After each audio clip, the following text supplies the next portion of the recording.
Greetings, students, and welcome to Philosophy 3000, Ancient Greek Philosophy.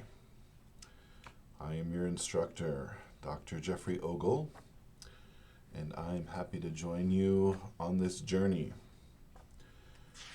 This is to be our first substantial lecture for the course. In other words, there's an introductory video in which I talk about the structure of the course, but this video is about content. Okay? Now, Philosophy 3000 is largely about three philosophers, or at least that's the way I teach it, and the course catalog actually suggests that this is the standard way to teach it. The three main philosophers we are interested in are Socrates, Plato, and Aristotle.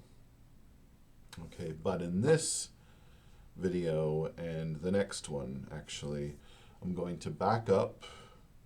I'm going to look at some philosophers who spoke and wrote prior to Socrates, so we can get an idea of the intellectual and philosophical context out of which Socrates emerged.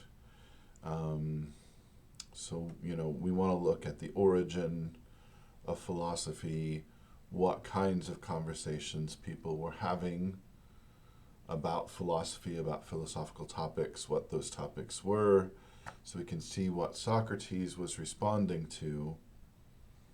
Okay, we're going to look at the Milesians. They're called the Milesians because they're from Miletus. We'll say more about that in a minute. Heraclitus is another thinker we'll look at. You've probably heard of him. He's known for this idea that you can't step into the same river twice. Let me go ahead and nip that in the bud. You can and you can't step into the same river twice. It's a paradox. If you think Heraclitus just said that you can't step into the same river twice, you're not getting the whole picture, right? Which maybe you knew already.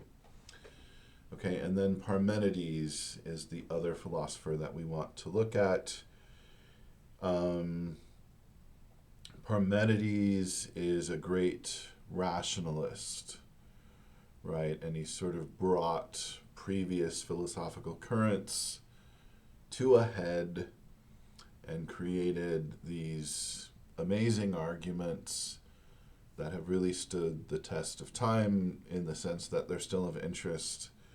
And also Plato and Aristotle thought the arguments were good and important and worth looking at, right? Aristotle is just broadly interested in the history of philosophy anyway.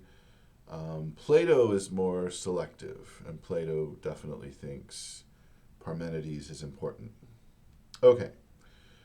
So that's why we're looking at these really early thinkers. So we'll start with the Milesians. Miletus, which is where the Milesians are from, to remind you, was a coastal city. Socrates would have said, and Plato and Aristotle would have said, that Miletus is in Ionia. Ionia is the name for the west coast of Turkey, what we now call Turkey, right? So that's the peninsula that we call Asia Minor. So the west coast had been colonized by the Greeks, who sailed throughout the Mediterranean, and they colonized a lot of coastal areas, and sometimes they went further inland. But they definitely had a lot of cities along the coast of various places in the Mediterranean. So by Socrates' time, the Greeks had been colonizing Ionia for a few centuries. Thales' family had probably been there for a while, although we don't know much about Thales' family. Miletus was, importantly to our story, I would say, a center of trade. It was a coastal city, as I've I think I've made clear already it was wealthy. Um, it had a nice harbor. There were ships coming in and out. There was a lot of trade, commerce, and so we imagine there were a lot of conversations among people with different ideas coming from different cultures, right? Greek would have been the language common to them, but they probably spoke to each other in other languages as well. But even the ones who spoke Greek would have had different cultural influences. They would have had different religious beliefs. Okay, so this is interesting. Philosophy starts in a place where different ideas collide, let's say, and that's not surprising. What is philosophy really for? That's a long story, right? But let's say one of the things that it's for is to help us when we're perplexed, right? To help us think through different ideas, beliefs, opinions when they don't seem to line up. And so we try to think, well, which ones should I keep and which ones should I get rid of? Or can I come up with a broad synthetic view in which all the different opinions and beliefs that I'm engaged in, invested in, make sense? Maybe I could make sense of all these things. Maybe there's something to be said in favor of all of them. That seems to be one of the functions of philosophy, right? And so then you would imagine that in a place in which different ideas collide and converge and people are chatting about different cultural influences, that would be a natural place for philosophy to arise. And at least in the Western world, that's what happened, right? So Thales maybe was born in 625 BCE. We're not sure about that date. It's a speculative date that comes to us from Diogenes Laertius, who wrote, hundreds of years after Thales. Diogenes Laertius made some strange assumptions. He always assumed that a man, a person, he was looking at men mainly. He assumed that a man was 40 years old when he made his greatest accomplishment. So my greatest accomplishment is behind me. I don't know what it was, but it's back there somewhere. But in any case, that's how Diogenes Laertius comes up with these dates. And so Thales is supposed to have predicted an eclipse, somewhere around 585, and so working backwards from there, we come up with this birth date of 625. We don't need to think too hard about that, but somewhere around the 7th century BCE, Thales was born, let's say. We have no writings from him, which is unfortunate. We just have this idea that everything comes from the water. Okay, so that maybe that doesn't sound very promising on its own. Let's look at that in some context. This is a passage from Aristotle. So this is our primary textbook for Philosophy 3000, right? Readings in Ancient Greek Philosophy from Thales to Aristotle. Notice Thales is mentioned first. Makes sense. Okay, so this is on page 8, and this is the 5th edition, by the way, that we're looking at. It would be confusing if you got an older edition. I was just comparing the 5th and the 4th, and I can see that the passages have been scrambled. They've been numbered differently between the 4th and 5th editions, so try to get the 5th edition so you can follow along here.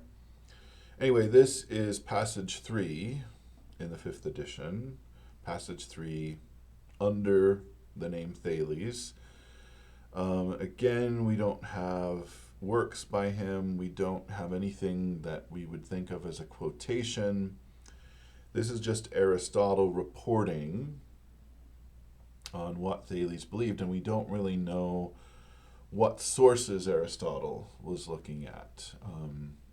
Modern practices of citation. Excuse me, I'm a little congested and a little dried out. Anyway, modern practices of citation, didn't exist, didn't apply as far as Aristotle was concerned, if he had any idea of modern citation practice, which, seems unlikely. Okay, anyway, we're going to read now. Of those who first pursued philosophy, the majority believed that the only principles of all things are principles in the form of matter. For that of which all existing things are composed, and that from which they originally come to be, and that into which they finally perish, the substance persisting but changing in its attributes, this, they state, is the element and principle of the things that are, the things that exist, the things that are, that come into being and exist, or maybe they endure always, they always are. For there must be one or more natures from which the rest come to be, while it is preserved, right?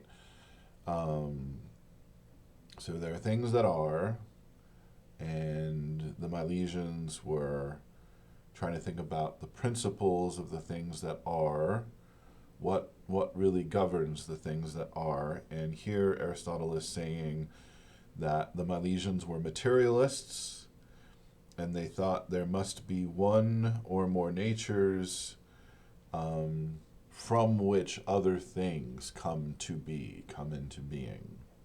Okay? However, they do not all agree about how many or what kinds of such principles there are, but Thales, the founder of this kind of philosophy, stated it to be water. This is why he declared that the earth rests on water. He may have gotten this idea from seeing that the nourishment of all things is moist, and that even the hot itself comes to be from this and lives on this. The principle of all things is that from which they come to be. Getting this idea from this consideration, and also because the seeds of all things have a moist nature, and water is the principle of the nature of moist things. Okay, it's a lot to unpack there. So Thales is, again, a materialist. He's trying to figure out why things are. Why does anything exist? He's trying to analyze existence into basic principles, and he thinks water could be the common factor, right? When you think about the universe, I'm deliberately mispronouncing it, the universe is uni plus verse, that prefix uni, right? That means one. When you think about why the universe is one thing rather than many, right? What makes it one single universe? What makes everything hang together? That's the kind of question that Thales is trying to answer. His answer is simple. He's just saying water. It's water. And Aristotle is starting to tell us his reasoning process, right?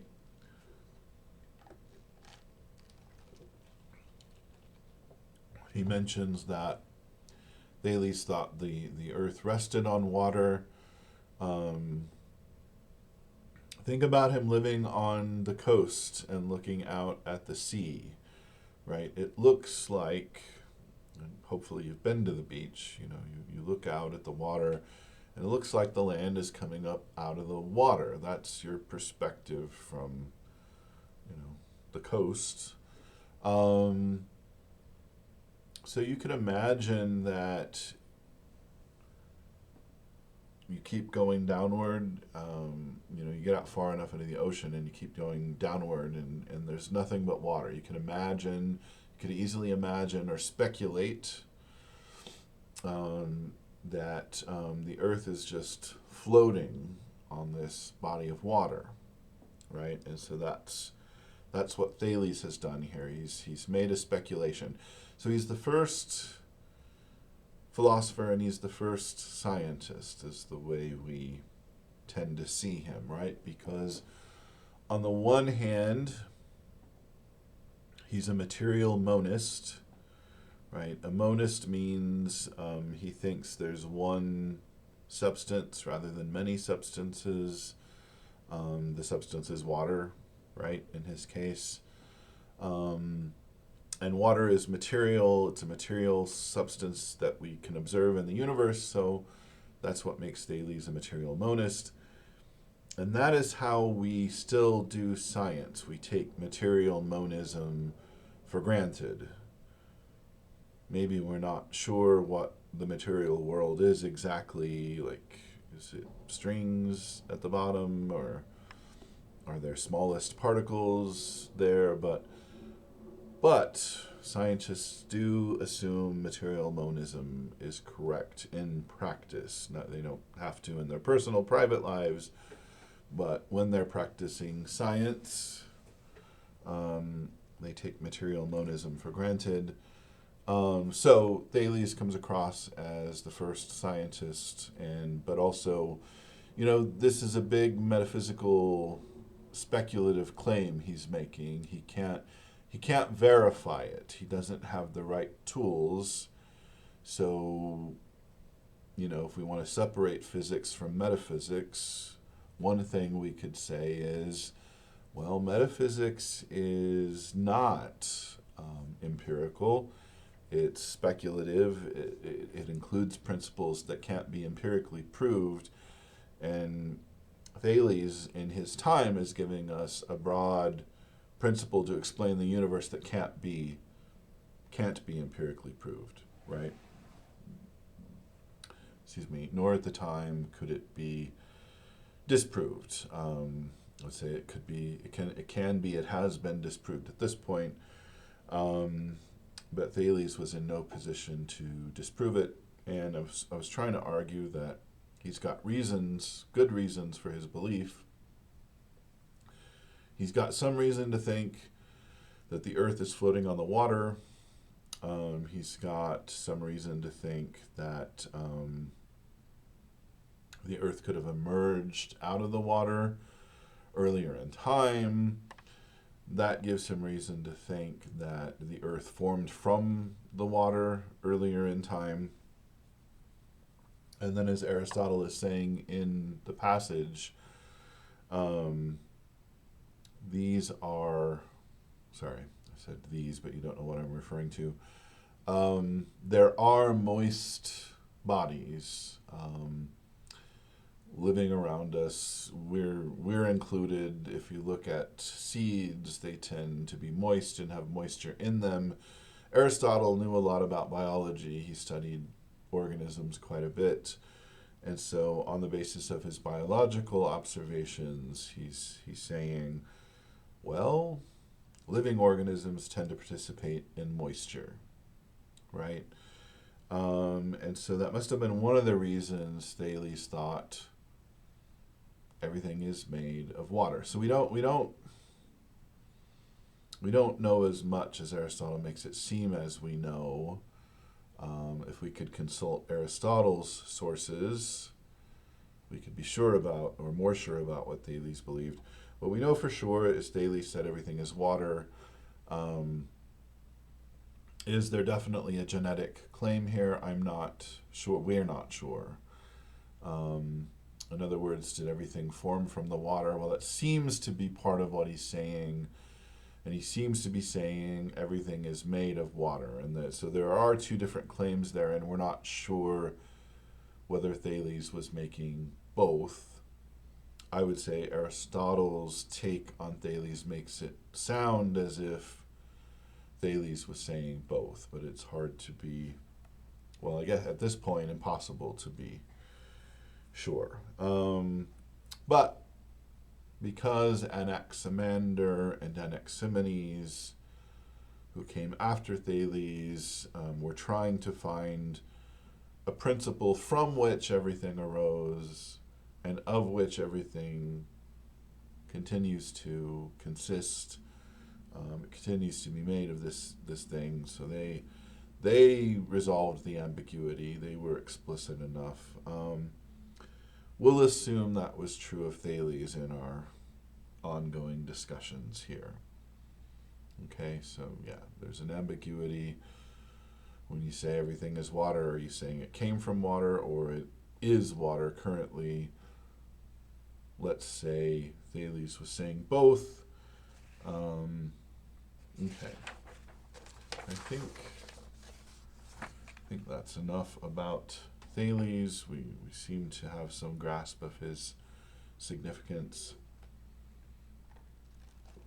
So let's go to Anaximander, his greatest student, as far as we know. Okay, so Anaximander is another Milesian from Miletus. Now he, perhaps, depending or relying again on Diogenes Laertius, maybe he was born in 611 BCE. So, close in age to Thales, but a bit younger. So presumably a student, a pupil, a disciple of Thales that learned from him and then went beyond him in some ways. Okay, so Anaximander believed that everything is the Apeiron, and in English that's Apeiron. Okay. Now, of course, Apeiron is not an English word. It's a Greek word. That's how you spell it in English. Yeah, we tend not to translate that word. We tend to leave it untranslated because it's interesting. The word itself is indefinite, right? It has a lot of different meanings. One of the meanings that it has is indefinite. So Apeiron can mean indefinite or infinite or unbounded. It can mean eternal, which is related to some of those meanings. Right, so it's a word with some ambiguities, with some rich ambiguities, and Anaximander exploited that. What he's trying to say when he tells us that everything is the Apeiron is, among other things, that whatever the basic substance is, it's not anything that we see around us. It's not an observable thing. It's indefinite, right? We couldn't point to it. We couldn't quite say what it is. Why would he have that view? Well, the basic substance is very malleable and very plastic, right? We can see that it is in some sense because there's a great diversity of things around us. Things look different from each other and sound different and smell different. So the appearances present us with great diversity, and yet there's something they have in common, right? What they have in common wouldn't be like this or that, wouldn't be like any particular thing that appears, so it would have to be unlike everything that's in appearance, right? That's the way Anaximander was thinking, apparently, as far as we can tell. So this is a radical idea in a way. So now we've got this really deep cleavage between what really is and what appears, right? And in a way, we're all still adherents of Anaximander, right? Because atoms and subatomic particles generally don't appear, right? You could look through an electron microscope, but the conditions under which you can see some atomic structure through an electron microscope are so unusual, so unlike our conditions,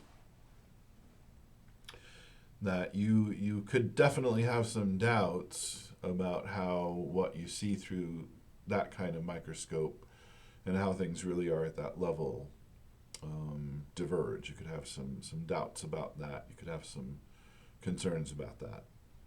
I hope that's making some sense. Basically just saying Anaximander introduced this radical divide between how things seem and how things are, and I would say we're still there. Material monism puts us in that position, and so do some other philosophical positions. I'm not picking on material monism, but that is, it seems, since Anaximander, an implication of material monism. There's something underlying reality is how we tend to think about it. Something that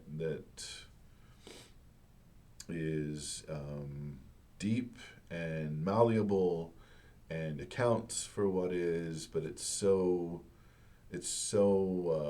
unstable, or at least plastic.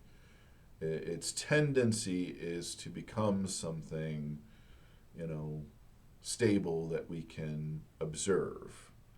But perhaps underneath all is motion and movement and change, right? I mean, that's the kind of picture we get in modern physics, and that's the kind of picture that Anaximander is presenting us with at the same time. Now here we do have some quotations. Maybe I should say something about how that works in general. The fragments that we're dealing with in this text, right? That's what we have from Heraclitus and Thales and so on. We have fragments, and these fragments are in a book called Die Fragmente der Vorsokratiker, 6th edition, published in Berlin. I mean, you can tell it's a German title, Die Fragmente der Vorsokratiker. Published in 1951. The editors are Thales and Kranz. So sometimes the work is called D.K. Thales starts with a D. Kranz starts with a K.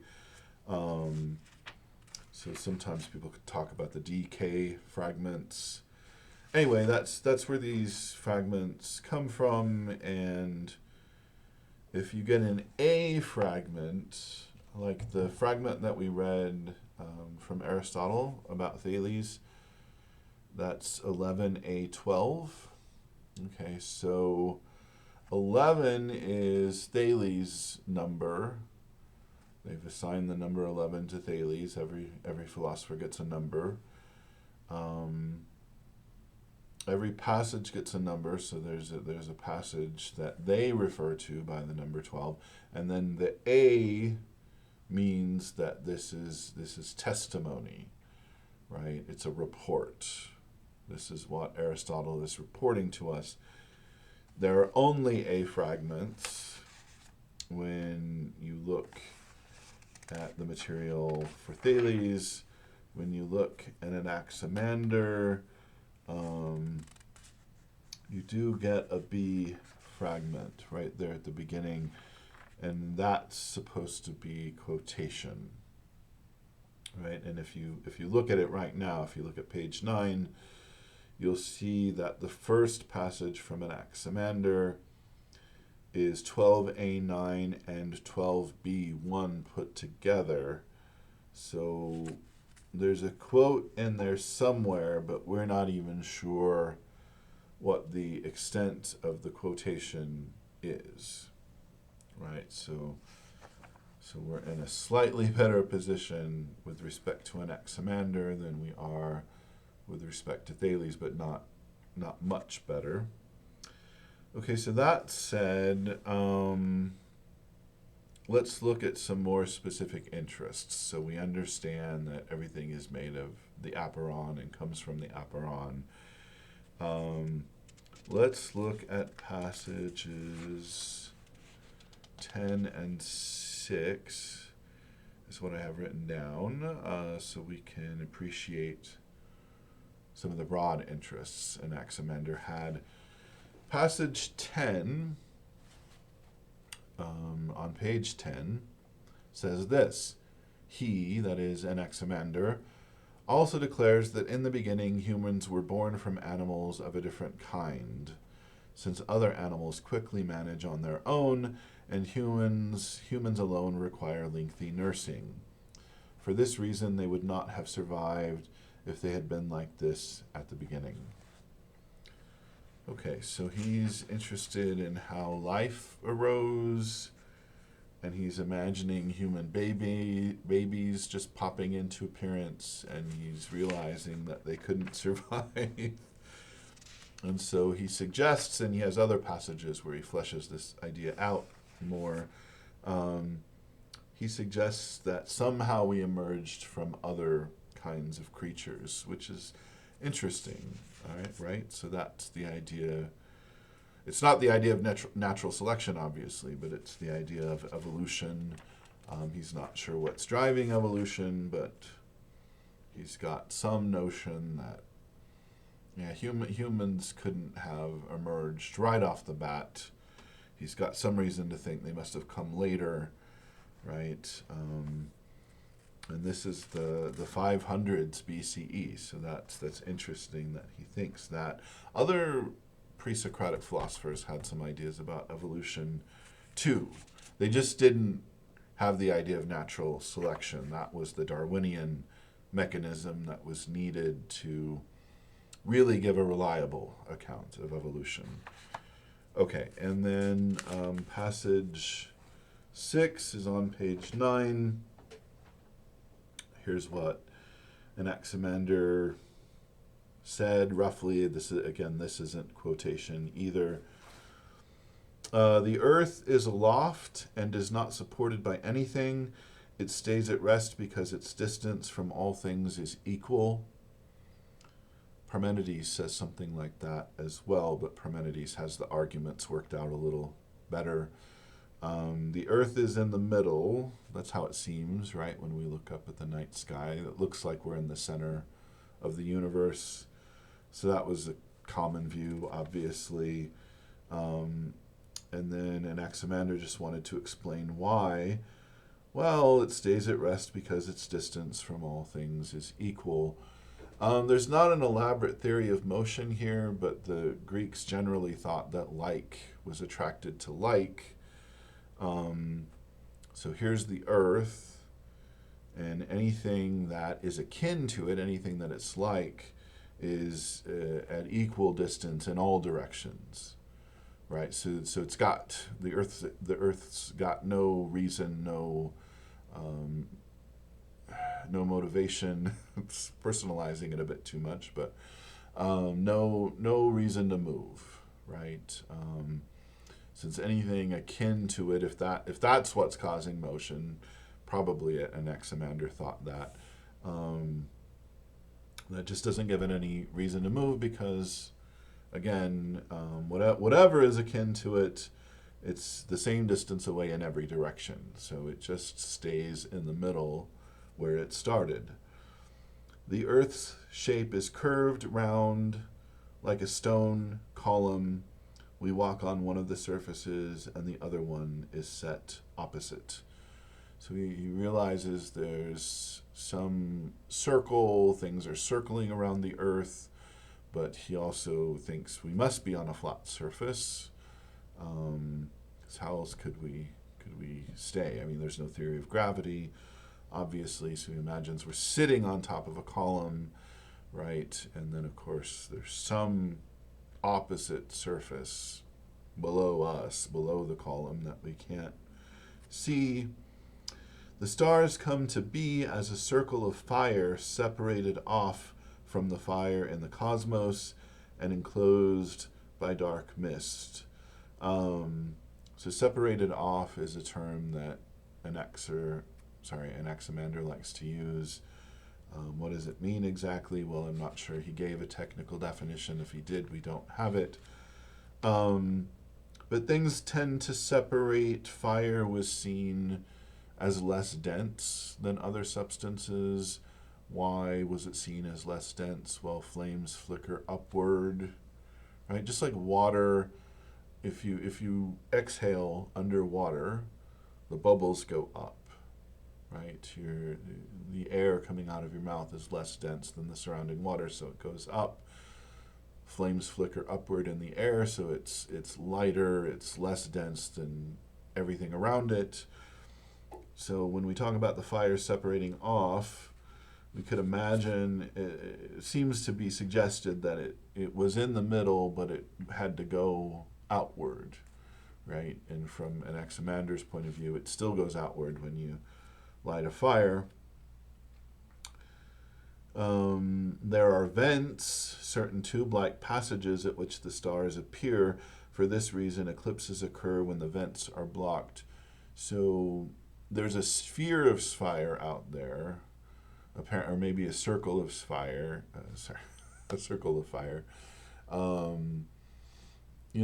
circle would do, and we're on a column, not in a sphere. So yeah, maybe there's a circle of fire surrounding the column, something like that. And then there are vents. There's some kind of enclosure. There's a dark mist enclosing the column. The fire is outside it. And then there are these vents, these tube-like passages, and the stars appear, meaning we're glimpsing the circle of fire through the vents, right? The moon appears sometimes waxing, sometimes waning as the passages are blocked or opened. So there's the moon is, I imagine it must be closer. It can't be behind the circle of fire, but I'm not sure this is all completely consistent. Later thinkers would have thought the moon was the closest body, which turned out to be correct. I'm not sure what Anaximander thinks exactly. But, the moon is also behind a dark mist, and sometimes we can see lots of it, and sometimes we can see less of it according as the vent is opening and closing. The circle of the sun is 27 times that of the earth. He realized that the sun was bigger, and that of the moon 18 times. Oops, he also thought the moon was bigger. And the sun is highest, and the circles of the fixed stars are lowest. Okay, so he doesn't say the moon is higher than the stars. Maybe he just means with respect to fiery bodies. The stars are lower and the sun is higher. Okay, it's kind of working. We'll stop there. We won't read the whole passage. I just wanted you to get this idea of the very broad interests here and the complicated theories that are being created. Just because these people lived a long time ago doesn't mean that their theories weren't sophisticated. So I wanted you to get a flavor of that. Okay, we'd better move on. The last Milesian philosopher who remains in human memory, is how we might put it. The last one we're aware of is Anaximenes. So he was Anaximander's student, and we have no idea really when he was born, but he was younger than Anaximander, and so let's say that he must have been born in the 500s. Right, and so that's the 6th century. So Anaximenes was born and flourished in the 6th century BCE, and that's kind of what we know for sure about his dates. Okay, now he, of course, came up with his own primary substance, and it was called air, and that's AER. right? So it's not exactly the air that's around us, but he describes it as some kind of dense mist. Okay. So what's interesting about Anaximenes, or some of the things that are interesting about him, anyway, are he doesn't think that the primary substance never appears as it is in itself, but he picks something you could observe. Right, you can observe a dense mist, and he says, that there's something we could point to that is the primary substance. So he went back to being more empirical than Anaximander was. So maybe he thought Anaximander was being too speculative. Let's talk about things we can demonstrate, physically demonstrate. He might have said to his teacher. That's speculation, obviously. But it's interesting that he went back in a way. There's something about air that puts us back in the area of Thales. We're getting something closer to Thales' view again. On the other hand, speaking of theoretical sophistication, what Anaximander did a great job of is he came up with a mechanism whereby the primary substance could become other substances. Okay, so the way he sees it is that condensation and rarefaction are what account for a change in substance. Okay, so condensation is just the becoming denser of something, and rarefaction is for something to rarefy, which is to become less dense. So there's this dense mist, call it air, A-E-R. When it becomes less dense, when it rarefies, it becomes A-I-R. It becomes the air around us. When it becomes less dense again, when it rarefies again, it becomes fire. Right, so Anaximenes makes it pretty clear that he believes fire is the lightest substance. Probably Anaximander also believed that, but it's more explicit here because Anaximenes is relying on rarefaction as an important mechanism, right, for one substance changing into each other, one substance changing into another. Excuse me. And so fire here is a limit in one direction. So we get a dense mist, A-E-R. It becomes less dense, it becomes air, A-I-R. It becomes less dense, it becomes fire. And then we go down here, A-E-R again. It condenses into water. It condenses again into stone. Right, so we get some of these, I guess we go from water to earth to stone, right? Earth is less densely packed than stone.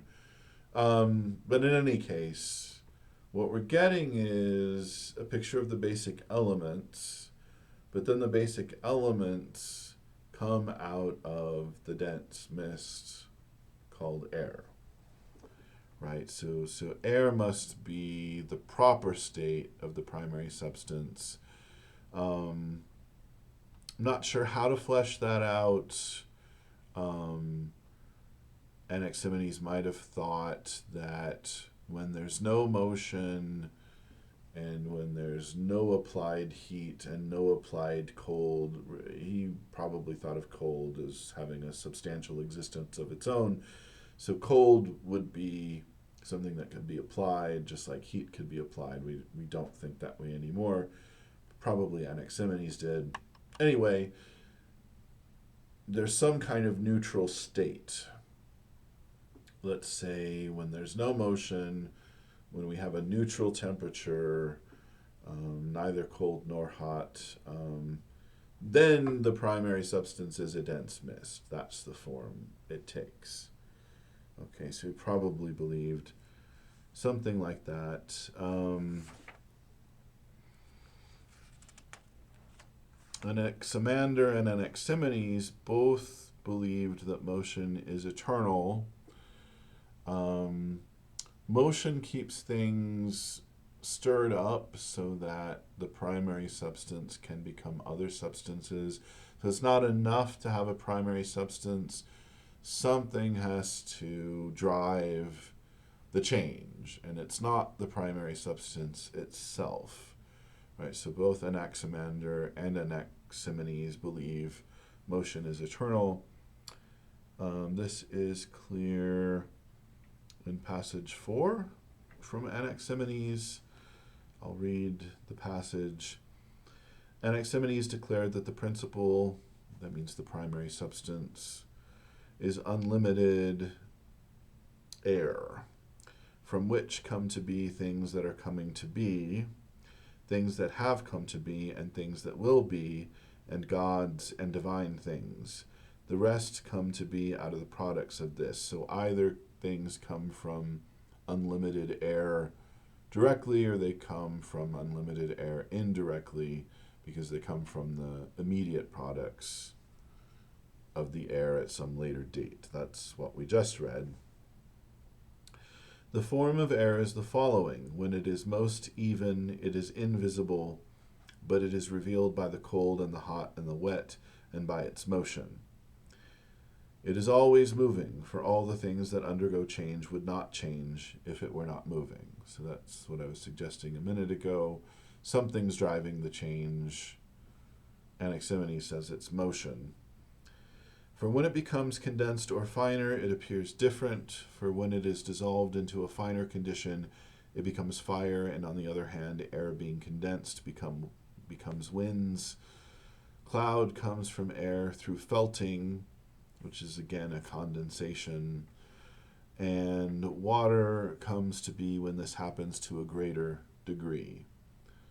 Right? So when air condenses, it becomes cloud. When cloud condenses, it becomes water.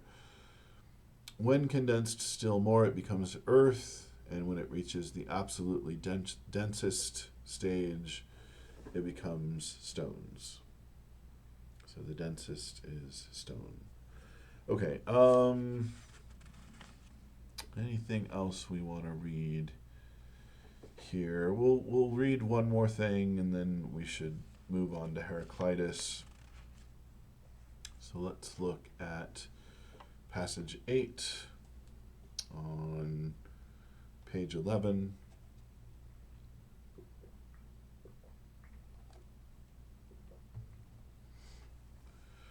Likewise, the sun and moon and all the other heavenly bodies which are fiery ride upon the air on account of their flatness.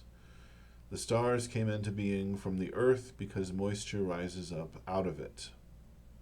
When the moisture becomes fine, fire comes to be, and the stars are formed of fire rising aloft. So mist is rising up off the earth, right? It is lighter than earth. So out it goes. As it goes out, it's becoming finer, it's becoming less dense, it's spreading out, right? And so then it eventually becomes fire, so again you get a ring or a sphere of fire out there, because things are coming out of the earth, out into the solar system as we call it. They didn't call it that. And they spread out and go into their finest state, their least dense state. So we get a lot of fire out there. There are also earthen bodies in the region of the stars, carried around together with them. He, that is Anaximenes, says that stars do not move under the earth as others have supposed, but around it, as a felt cap turns around our head. The sun is hidden not because it is under the earth, but because it is covered by the higher parts of the earth, and on account of the greater distance it comes to be from us. Because of their distance, the stars do not give heat. Okay, so again, I just wanted to give you a flavor there. This idea that the heavenly bodies are flat and they're riding on air is very, very interesting, I think. Um, it makes sense in Anaximenes' own terms, right? You get a mist going outward. Um, it keeps getting finer. It becomes air, but the air sticks together, right? It forms a body on which things could ride, right, around the earth. And so that's what Anaximenes believes about the moon and the sun, is that they're riding on this perhaps sphere of air. Anaximenes doesn't quite say. Maybe he also thinks the earth is a column. I'm not sure. But it's either a sphere or a circle, and it creates a surface on which celestial bodies can ride around the earth. And so he does rightly see that these things are going around, they're rotating, they have orbits. Of course, he thinks the earth is at the center, whereas the sun is actually at the center. But it's still a sophisticated physical theory, right? Okay. I had said I would go ahead and cover Heraclitus in this video. That's not working, apparently. We're already at 50 minutes here. So I'm going to stop this, and I'm going to do a separate video on Heraclitus. Thank you.